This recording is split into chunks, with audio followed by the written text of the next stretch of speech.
Dikisahkan bahwa pada suatu hari Kiai Tawaf, salah seorang kiai di Malang, didatangi beberapa murid sebuah SMA Katolik.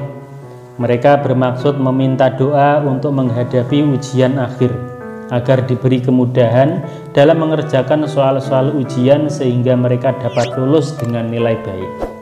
Kedatangan beberapa murid SMA Katolik itu tidaklah aneh, sebab sang kiai biasa membantu kesulitan orang lain di sekitar daerahnya. Oleh Kiai Tawaf, mereka disuruh membaca bacaan-bacaan tertentu sesuai dengan bilangan yang ditentukan dan dibaca sampai waktu ujian tiba. Oleh para siswa tadi, perintah ini diperhatikan dengan seksama dan dijalankan dengan penuh keyakinan. Alkisah, ketika ujian tiba, para siswa SMA Katolik tersebut dapat mengerjakan soal ujian dengan baik, meskipun dalam mata pelajaran yang selama ini mereka anggap sulit sekalipun. Hal ini membuat para guru dan pendeta di sekolah mereka terheran-heran. Mengapa mereka bisa berhasil dengan baik, tidak seperti ketika mengerjakan soal-soal ulangan harian. Bukan hanya itu, tulisan dan jawaban mereka pun mirip semua. Padahal dalam mengerjakan soal ujian tersebut tidak terjadi kerjasama, apalagi pelaksanaan ujian dijaga dengan ketat. Kemudian pada malam harinya, salah seorang pendeta bermimpi didatangi oleh seseorang yang berjubah putih-putih. Dalam perjumpaan dengan orang berjubah putih itu, sang pendeta bertanya, "Mengapa para siswa di sekolah saya dapat mengerjakan soal ujian dengan baik dan dengan jawaban yang hampir mirip? Padahal ujian tersebut dijaga ketat oleh petugas." "Tanyakan saja kepada orang yang bernama Kiai Tawaf," jawab sang kiai berjubah putih itu. Karena diliputi rasa penasaran, maka begitu sang pendeta terbangun dari tidur, dia segera mencari alamat Kiai Tawaf, sebagaimana ditunjukkan oleh sosok berjubah putih tersebut. Ketika akhirnya bertemu dengan Kiai Tawaf, sang pendeta pun segera bertanya, mengapa para siswa di sekolahnya dapat mengerjakan ujian dengan baik dan jawabannya hampir mirip. Para siswa di sekolah tersebut mengamalkan bacaan-bacaan tertentu, yaitu membaca nida, "Ya Sayyidi, Ya Rasulullah," jawab Kiai Tawaf.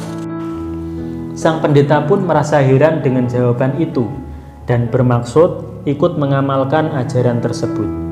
Walaupun dia seorang pendeta, namun Kiai Tawaf mengizinkannya mengamalkan bacaan nida tersebut dengan membacanya sebanyak-banyaknya.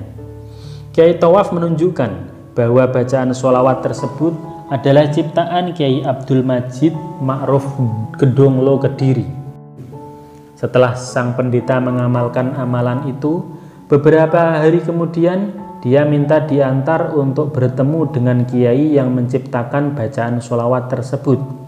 Kiai Tawaf pun bersedia mengantar pendeta itu ke kediaman Kiai Abdul Majid Ma'ruf. Akan tetapi, ketika bertemu dengan Kiai Abdul Majid Ma'ruf, sang pendeta merasa terheran-heran. Ternyata seorang kiai yang berjubah putih yang bertemu dalam mimpinya adalah dia yang kini berada di depannya. Ya, dia adalah Kiai Abdul Majid Ma'ruf. Pendeta itu kemudian menceritakan apa yang pernah dialaminya dalam mimpi. Akhirnya, pendeta itu berkeyakinan untuk masuk agama Islam. "Akan aku lepas kalung salib yang aku kenakan ini," ucap sang pendeta. "Pakai saja kalung salib itu, biar untuk kenang-kenangan," ucap sang kiai dengan nada datar dan menerima ikrar pendeta itu masuk Islam. Itulah salah satu karomah Kiai Abdul Majid Ma'ruf, mu'alif sholawat wahidiyah.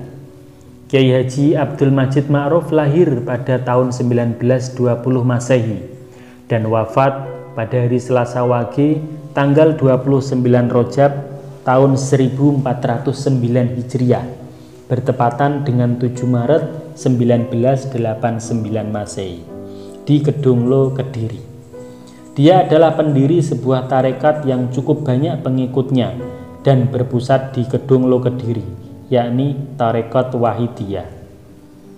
Sahabat sekalian, mendengar kisah di atas, Anda jangan langsung berkata, "Ah, itu tidak mungkin, itu impossible." Nanti dulu. Sebagaimana disampaikan sebelum ini, mimpi dalam kancah dunia sufi sering memunculkan kebenaran. Mimpi adalah isyarat ilahi yang diberikan kepada hamba-hamba yang Dia kehendaki.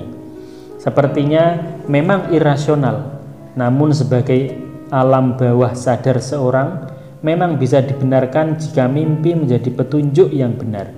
Dalam hal ini, si pendeta yang bertemu dengan Kiai Majid Ma'ruf dalam mimpinya dan kemudian bertemu sungguhan dalam dunia nyata adalah sesuatu yang bisa saja terjadi. Kisah-kisah irasional ini menjadi salah satu bukti karomah yang dimiliki oleh sang kiai yang memiliki banyak pengikut setia dan rajin mengamalkan wirid-wirid tertentu tersebut. Demikian kisah kita hari ini, semoga bermanfaat bagi kita semua.